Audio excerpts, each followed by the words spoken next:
Last week's violent attack on the Capitol was undemocratic, un-American, and criminal. The president bears responsibility for Wednesday's attack on Congress by mob rioters. He should have immediately denounced the mob when he saw what was unfolding. Welcome back. That was Republican Congressman Kevin McCarthy just days after the January 6th attack, condemning it as the work of a violent criminal mob, a mob inspired by former President Trump. McCarthy's remarks then stand in stark contrast to his actions now by turning over tens of thousands of hours of footage from the attack to Fox News' Tucker Carlson. McCarthy has given far-right provocateurs a means to spread the dangerous lie that January 6th was a peaceful gathering.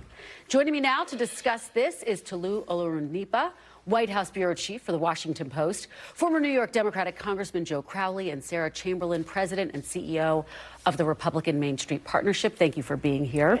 Thank you. Toluse, I want to start with you.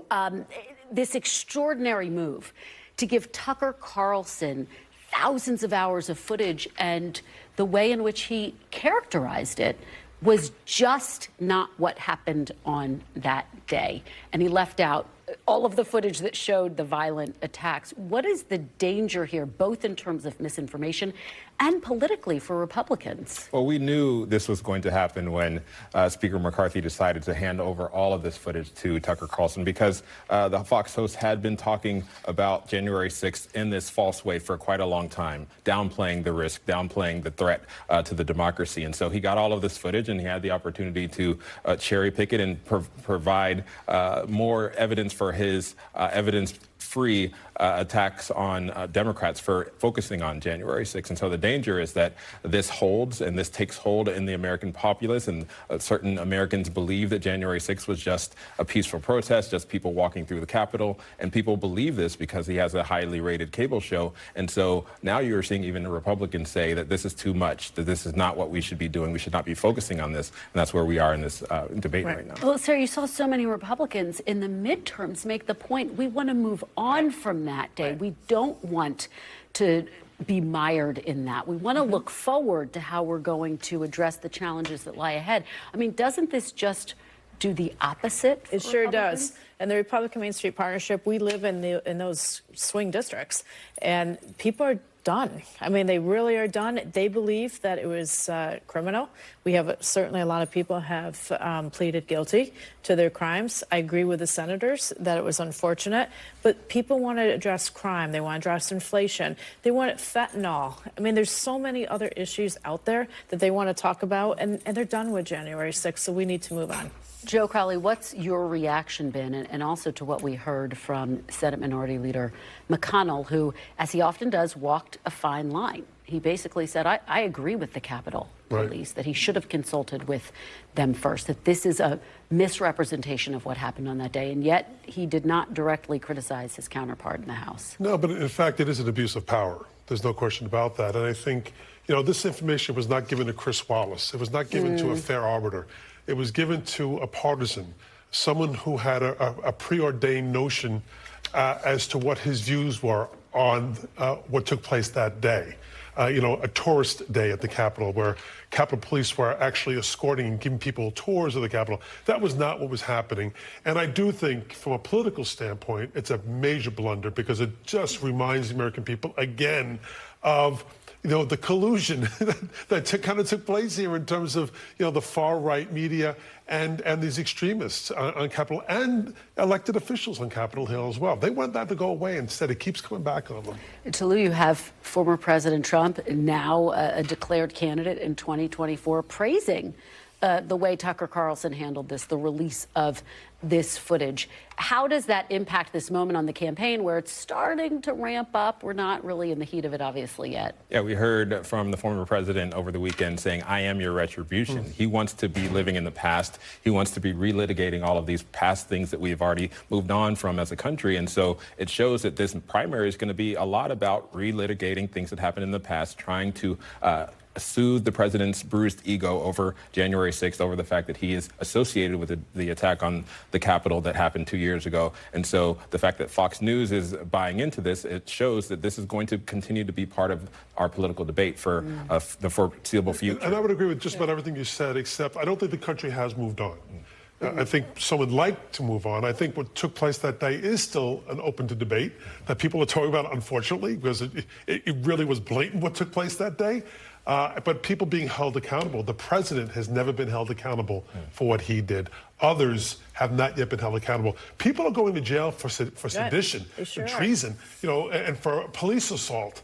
And yet the people that really organized and put this together have not been held accountable yet. Sarah? Well, you're absolutely right. I mean, they're going to jail, and they're going for long sentences. We have to understand what happened January 6th. And as much as President Trump wants to pretend it didn't happen, it did happen. And everybody knew it at that time. You showed the clip, and we started with Kevin saying that from the floor. Yeah. I mean, this was a problem. I have a lot of friends that were there. They were scared. And let's talk about a potential challenger for the former president, Ron DeSantis. He delivered his State of the State address today. No major headlines, except, Sarah, it was kind of a list of his core conservative principles. What do you make of what Ron DeSantis is doing? He's kind of staying on the sidelines, taking maybe a few not-so-veiled jabs at former President Trump, but certainly not entering the fray, not getting into the race. Not yet, but he is rolling. He's doing a slow roll, getting it out there, getting people to understand who he is. And I firmly believe he'll be in the next few months. And I said, welcome. The country needs him. Tolu, what do you make of where the Republican field stands right now? You have Nikki Haley, who's in the race. It seems to me the challenge is carving out a lane that is separate from Trump, and yet that resonates with Republican voters. Yeah, we saw this in CPAC with Nikki Haley trying to create a lane for herself, and we saw a number of potential candidates not show up to CPAC because they're also trying to figure out how to position themselves. They have to not only take on Trump directly, because we saw in 2016, if you try to sort of sidestep him or compliment him or share the stage with him, he will destroy anyone who does that. But no one has shown how to take him on directly yet. So they're trying to figure that out and also decide how to keep his voters. And so that's the big challenge for a number of these Republicans. Let's talk about President Biden and the Democrats and this reporting that, Joe, there are discussions inside the administration about reviving the migrant family detention policy, which some immigration advocates have called inhumane. It is a flashpoint, but you could also argue it's an attempt by this president to try to tack a little bit further to the center. What do you make of it? Well, I think certainly there was a crisis at our border, and just today's news in terms of the killing of two tourists, at least two tourists down in Mexico today, elevates for the American people just how violent the culture in parts of Mexico are today. Not all of Mexico, parts of it. But I think it also is unfortunate because I think this was something that was instituted initially by President Trump, former President Trump, something that the president ended pretty soon after he came into office. And my hope is that it can still be averted, that this doesn't happen. What we need is comprehensive immigration reform. We need a humane approach to this issue. And it's Democrats, Republicans coming together. It's possible. It's very hard to do, but it is possible, and we should be focusing on those things. And go ahead. No, I totally agree with you. This has to be a bipartisan issue. This is a crisis for the United States, and we need to work together to get this solved. Yeah. This is awful. And the question is, how does it, when we've been talking about this for decades, frankly, how does this crisis ever get solved? And Tolu, we should point out that under former President Trump, there was a zero tolerance policy, which also led to the separation of children from their parents, which is not what the Biden administration is talking about. However, it's still incredibly controversial. Could this backfire politically if they do, in fact, decide to revive this? It is already starting to backfire a little bit, as you see a number of progressives say that this is an awful idea to even be talking about this and focusing on the fact that this could happen.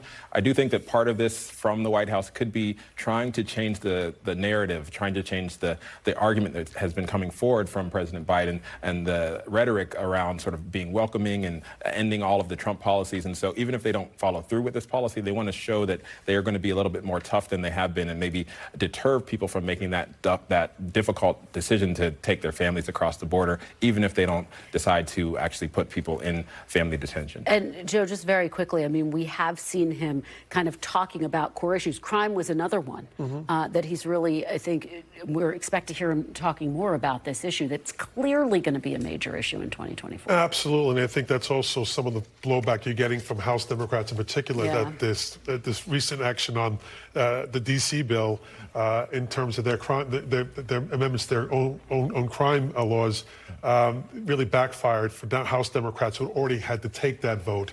And now the president says he's going to let it go if it comes to his desk. Yeah, the president said he's going to let it go because he does not want to be seen as looking soft on this issue of crime, and that D.C. crime bill would have softened some penalties. Thank you so much. Great conversation to Lou, Joe, and Sarah. Thanks for watching our YouTube channel. Follow today's top stories and breaking news by downloading the NBC News app.